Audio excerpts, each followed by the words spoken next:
Hello, everyone. Welcome to School After Hours podcast, where we talk about all things related to out of school time programming and education. I am your host, Jay Lee, and on today's show, we have some amazing guests with us. Since this week, we'll be celebrating Lights On After School, which is a nationwide event that just celebrates out of school time programming and all the wonderful work that they do. I thought it would be a great idea to have youth on the show so they could share some of the things that after school programming has done for them and how it has impacted their lives. So I reached out to Afterschool Alliance, and they were able to get two of their youth ambassadors to come on the show and kind of share their experiences with out of school time programming.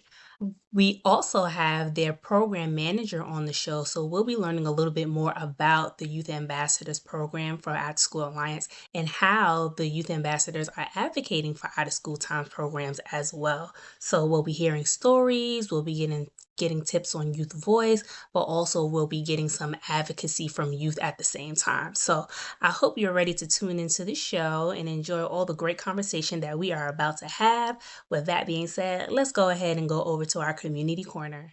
Community Corner is a segment of the show that allows guests or myself to share tips, advice, or information on a specific topic with young people, families, or community members. Without further ado, let's go ahead and get into our Community Corner conversation. So we are at our Community Corner section. So for Community Corner, my question for you all is, based on your experience, how do you think after-school programs affect youth as they become young adults? Leah, can you lead us in that conversation?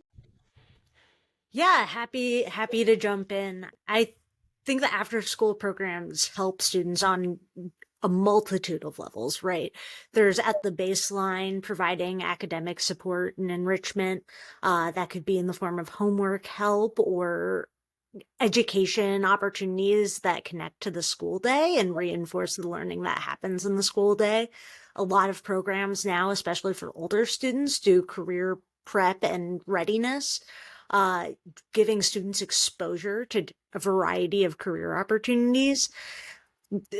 Really, the list goes on and on in the way that after school programs help students. And speaking from my own experience, right, it helped my parents as well as me, because they had the peace of mind that I was in a safe place when I was in my after school program.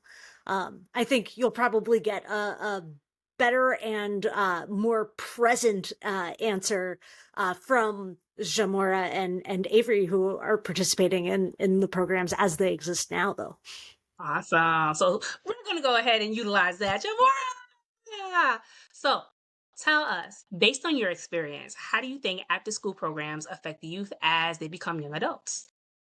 So, in my personal experience, my programs have significantly helped me as I developed from an elementary schooler all the way to high school. They have provided me both academic and professional support and just provided me with these opportunities to grow as a person, building confidence and leadership skills, and also just being able to help me narrow down what career path I want to go into.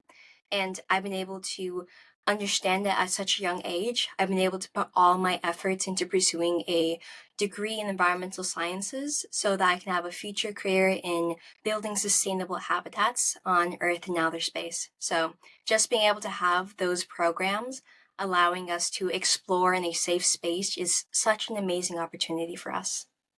Awesome. Avery, how about you? Leah and Jamora really covered a lot, but I'd say having these programs in schools and they really affect youth and to become adults because it gives them a community that they feel comfortable enough. And I'm an extrovert, so when I'm in a group where I feel comfortable, I feel even more extroverted and I feel lifted, and it just goes up and up and up. And it's just a great experience and just a good people to be around. And so when you're really with a good program that really wants to benefit you and your own passions and goals, but also you as a person and your personality and wants you to shine, I think that really gives you the confidence you need when you become a young adult. Nice. Very good. All right. So with that being said, we're going to go ahead and jump into our interview question. So with that being said, we're going to go ahead and jump into our questions, starting with Leah. Leah, how are you? Doing well. How are you doing tonight? Doing all right. So my question for you is, how did you get involved in out of school time programming as far as career is concerned? Hi, my name is Leah Silverberg. I'm a project manager at the Afterschool Alliance. I use they, them pronouns. And my first experience with after school programs was participating in them myself. But how I got into the field of after school and after school advocacy is when I was in college, I had the opportunity to work at a summer program through an organization called the Maker Education Initiative. Uh, so I really got into this space through maker spaces, which for those of you that don't know, maker spaces are community spaces where folks can go and learn how to create things in a variety of ways. They're often associated with technology, tools, things like that, that folks may not have at home, but are a barrier to making things. And so when I was in college, I got this position with the Maker Education Initiative through an initiative called the Maker Core program, where you applied and they placed you in a program. And as a result, I ended up working at an amazing after school and summer program in Baltimore City called the Digital Harbor Foundation.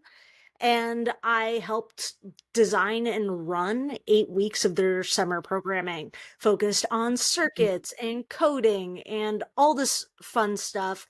And if I didn't have the after school bug from participating in programs, that definitely inspired me to continue in this line of work once I graduated college. Okay. So, Avery, tell us a little bit about yourself and some of the after school things that you do.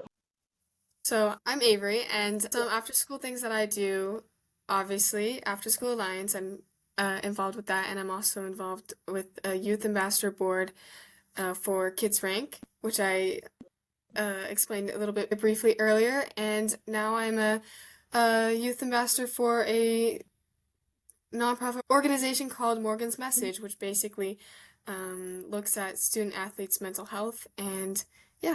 Awesome. How about you, Jamora? My name is Jamora Roy Jefferson.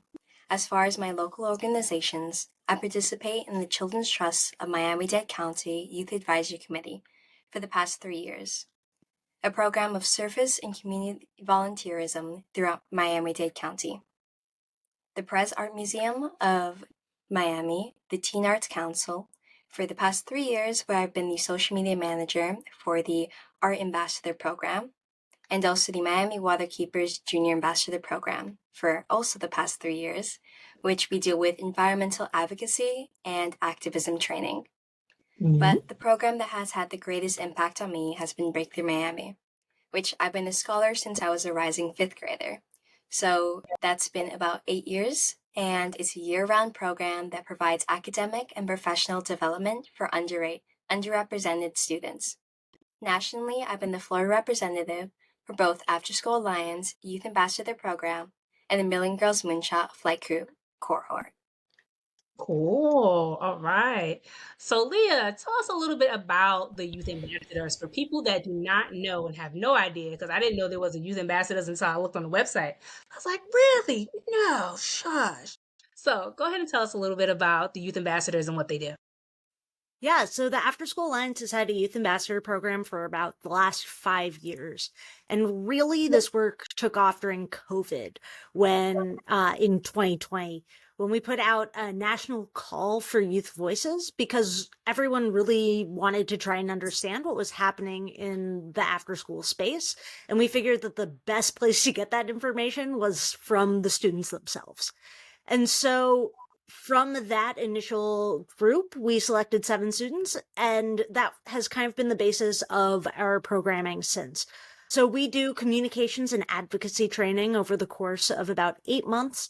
And then we provide a culminating event where our students come to Washington, D.C., and we connect them with opportunities to meet with their legislators. Along the way, we provide them with kind of tools and resources to advocate at the local level as well. One of those being connections to their statewide after-school networks. There's a statewide after-school network in every single state. and they do what the Afterschool Alliance does, but at the state and local level. And so making sure that those students are having the opportunity to nationally advocate on behalf of after-school programs, but also connecting them with those local opportunities is really, really important to our programming. Awesome. So, based on your experience and what you know, in what way has this program helped students become advocates for out of school time programming? But also, how are they continuing that work after they leave you all? So I think that 90% of the work that we do is confidence building. And part of that is telling young people that their stories matter and their experiences matter. And then connecting them with folks that are ready and prepared to listen. The second part of the work, though, is the know-how. A lot of young people want to be advocates, but the how of how you actually advocate for something is something that can sometimes seem unobtainable. So we provide the know-how. We say, here's how you reach your representatives. Here's how you write a letter to the editor of your local paper to talk about an issue that matters. This is how you would have a meeting on Capitol Hill to talk to your representative. And then our students leave our program and we stay engaged with them and continue to provide them with opportunities. Just because a student has been in our program for a year doesn't mean that opportunities don't still come their way.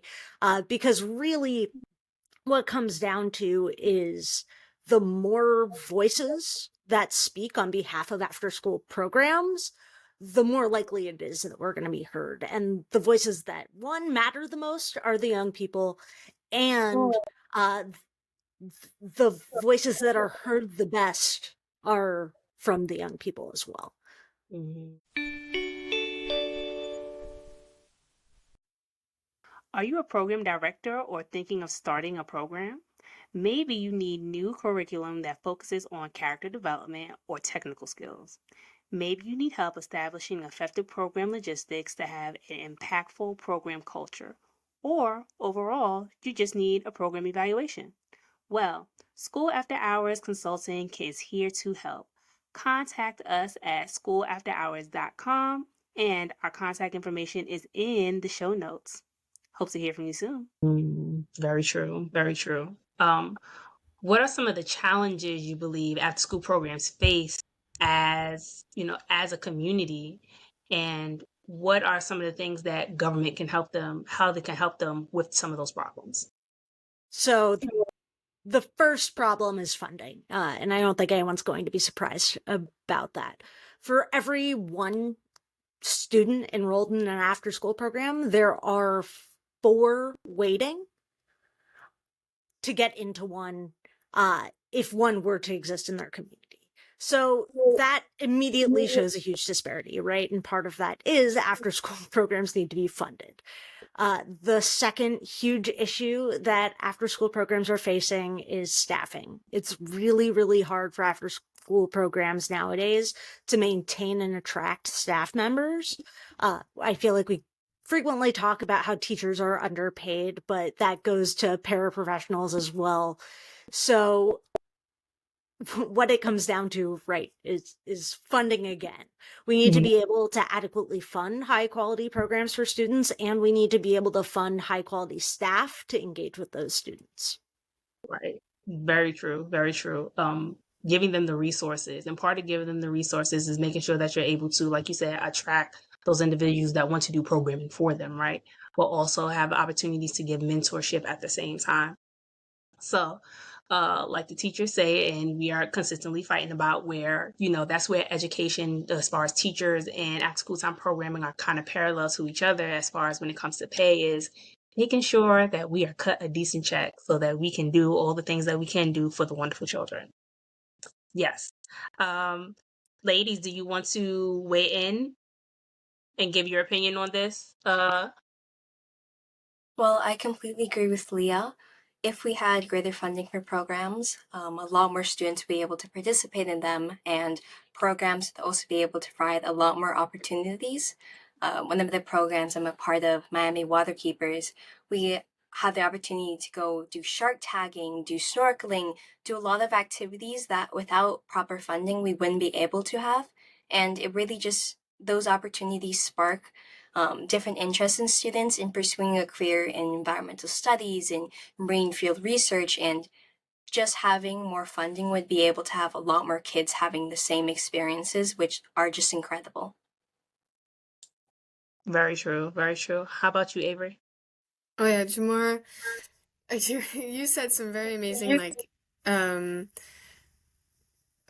trips that you could go on and stuff. I've never experienced something like that, but I do agree, like traveling and the amount of students, like Leah said, like not that many kids can really get into these programs because of funding, and they can't have a very large group numbers because of staffing and all that jazz. But I think if there was more funding, it could provide a space that could really benefit greatly. I mean, it benefits now more, but if they had proper funding and proper resources, it could be something really amazing. Right. Very true. So, ambassadors, being that I have you on Spotlight, go ahead and answer this question for me. How has after school programming affected you as far as you in your life? I'll go ahead. After school programming, it really affected me because every time I moved, it was kind of, I was lost and confused personally, because I moved a total of 6 times and I don't know where I was doing. I don't know what I was at. I didn't know anybody. I was just this kid who was here, and when I go to school, it was just so many people. And when I got involved, it just made me feel like I belonged somewhere, and I had these group of people that I could, like, I know. And then when I go to school, then I'm like, oh, hi, hello. So it really made me feel comfortable, and it just, yeah, it just made me feel comfortable, like a sense of community, like I've said to many people before. How about you? So for me, I've been able to participate in so many high quality after school and summertime programs, which have had such a tremendous impact on my lives and the lives of my peers. For me, growing up, I have really engaging parents. My parents would always help me pursue my dreams, but not everyone has parents who have the same time as my parents do to commit to me. And these programs provide an opportunity where students had these mentors outside of their house, and they were able to commit as much time as possible. They were able to be their mentors, be their tutors, and just be there for them.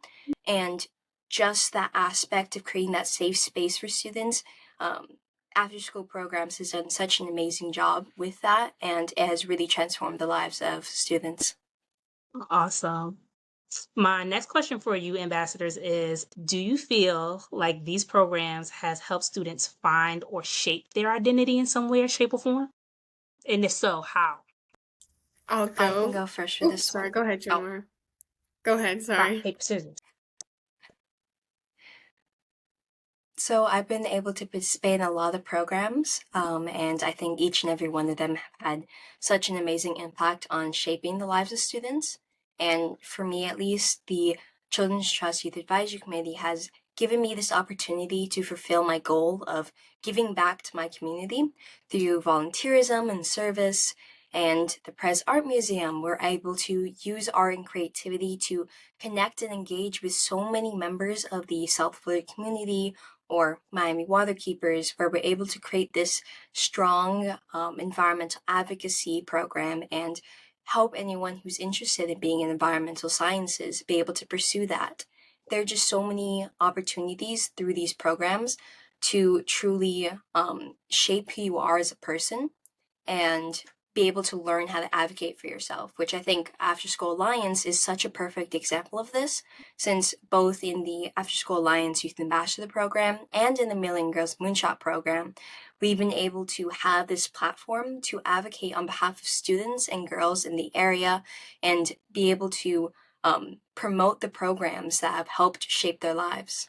Yes, I do think that these programs help students find and or shape their identity because they provide a lot of or at least for me, a lot of hands-on experiences, which not really you find in school, in a normal classroom. They really go out and they go all around in these field trips, and in Kids Rank, they really did, their motto was connect, lead, and serve. So we connect to our community and our peers, Mhm. we lead, we're leaders, and then serve, and that's like we go to other programs or organizations that you can give back. And for example, Feed My Starving Children. That was the one that I remember um, off the top of my head, which was very beneficial, and um,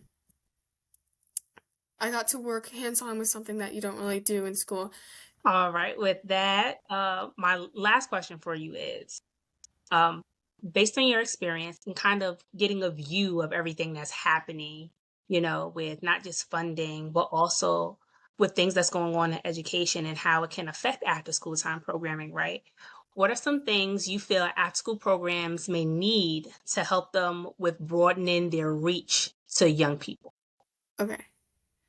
Uh, what after-school programs really need to help broaden their reach to younger people, I think, is social media aspect. Everyone is on social media, and everyone's on TikTok and Instagram. I'm guilty of this. But I think really if these programs really took advantage of these apps that are available and out there, like TikTok, I think if you're scrolling through and you have a fun interacting TikTok of your program and Mhm. they're doing a certain activity and then other kids see this, then they're like, oh, I want to do that. I want that opportunity. And I think that taking really Mhm. advantage of um, social media is like a huge advantage to have. And because personally, I know a lot of young people are on TikTok nowadays, so yeah. All right. So using social media to kind of broaden their platform to show what they do. That's a good Hmm. marketing strategy. You kind of tag Oh other yeah, for people's. sure. If you're at multiple centers, you could go ahead and tag those other people and kind of get them in on the challenge or the fun. And it Hmm. also brings awareness about what you do in the program as well. So using social media to your advantage, Avery, I definitely agree with. How about you, Jamona? So, in addition to using social media, I've often mentioned at various events and activities that I strongly feel offering students stipends in exchange for their participation in programs definitely broadens the level of engagement for young people because, especially in high school, we have the opportunity to either have a job after school or go to these programs. So, being able to combine both of them definitely allows for students to be more engaged and have these opportunities to learn new skills and become more knowledgeable about their own communities and make a difference in their communities. Mm. So paying them for participation. Oh, I don't know how they're gonna feel about that.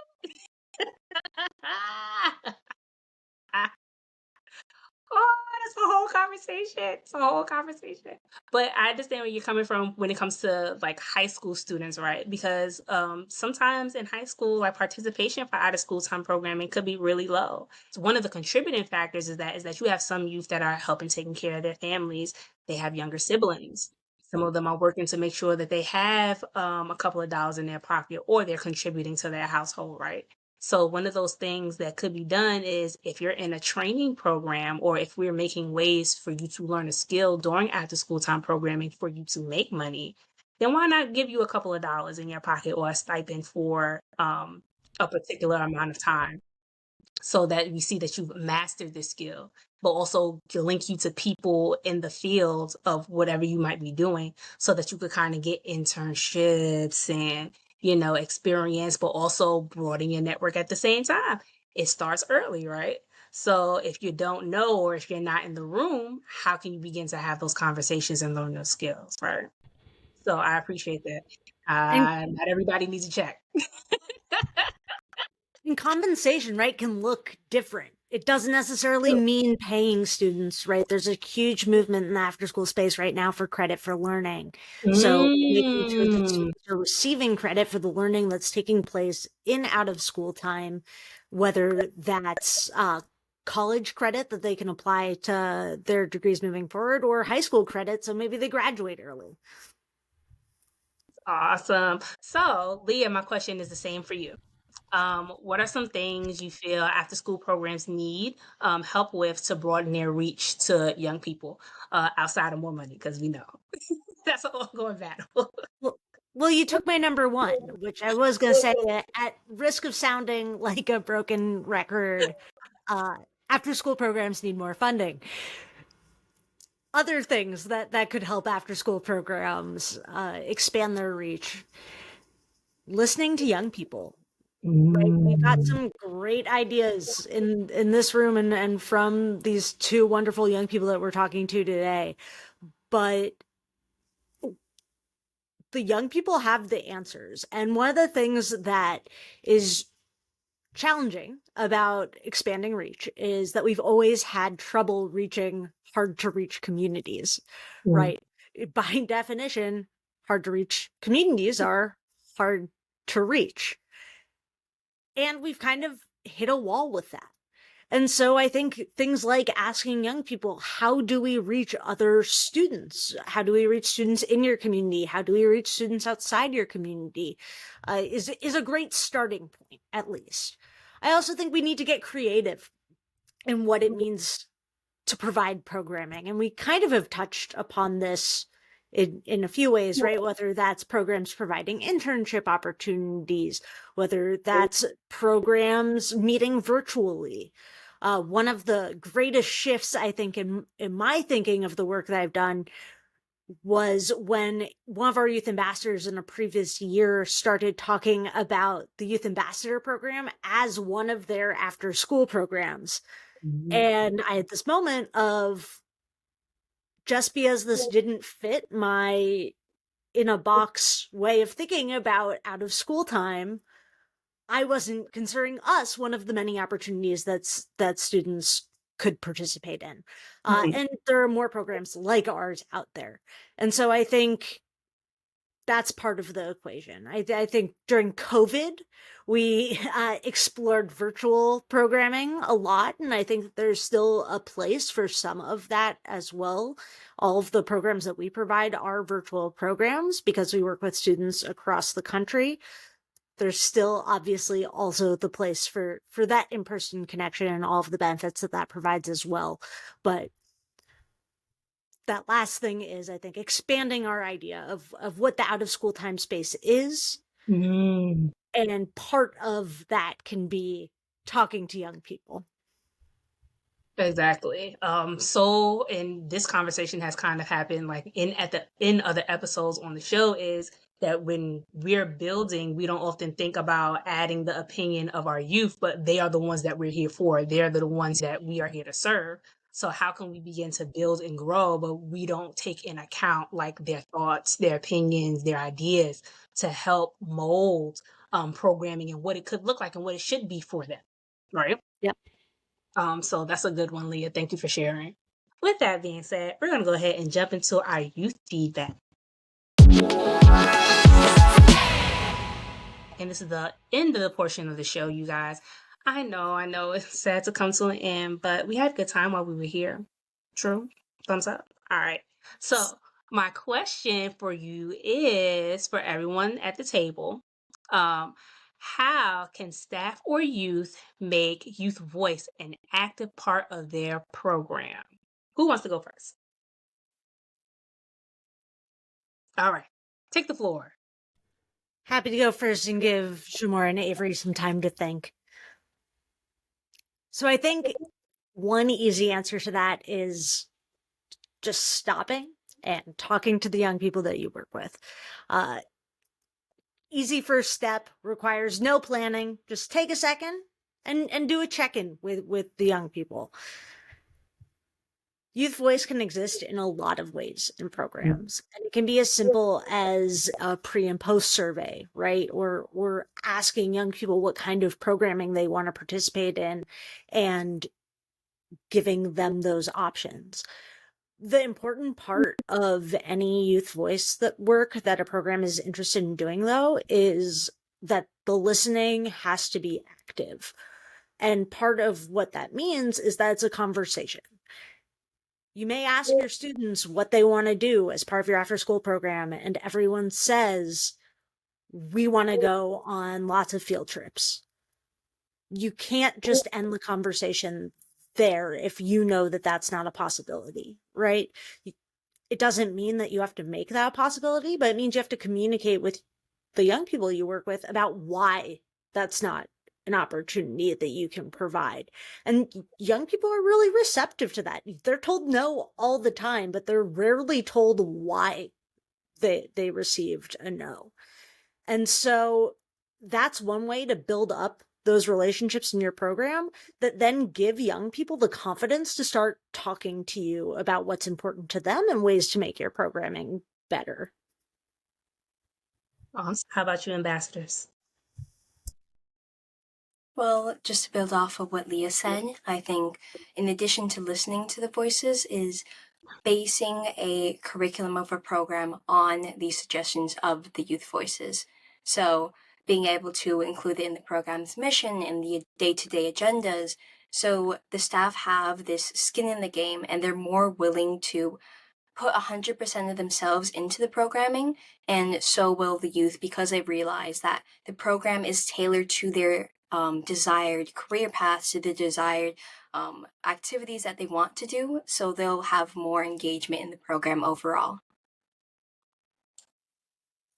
To go off both of those answers, I say give the youth the opportunity to teach their peers themselves.